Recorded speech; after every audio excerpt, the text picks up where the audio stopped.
un café para empezar, un cigarro para estar a... La Estrella Azul de Javier Macipe recibirá el reconocimiento especial de los premios de la música aragonesa. Cumplen 25 años apoyando la industria musical de la comunidad.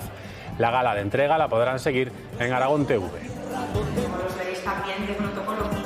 Esta misma tarde hemos conocido los nombres de los nominados a los premios de la música aragonesa. Bumburi, Cuti o Gabriel Sopeña son algunos de los candidatos a mejor directo.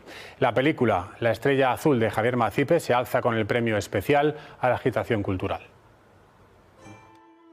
Hace 23 años Mauricio Aznar recibió el premio de la música aragonesa a título póstumo. Encontré un lugar donde la música es todo.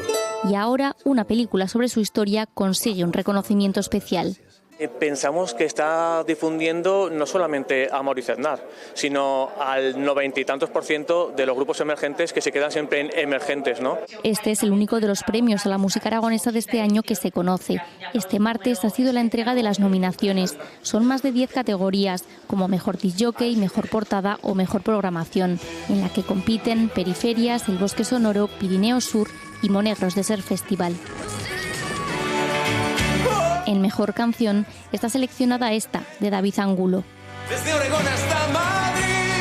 Que premia no solo la canción que creo tan bonita que le hicimos a ella, el mejor homenaje que pudimos hacerle, sino es un premio también para ella. La gala se celebrará el 19 de marzo en el Teatro Principal de Zaragoza y también la podrán seguir aquí, en esta casa. En el canal de streaming de Aragón Cultura y luego también, como podremos ver, en Aragón TV. Una fiesta de la cultura aragonesa que este año, con motivo del 25 aniversario, viene cargada de novedades.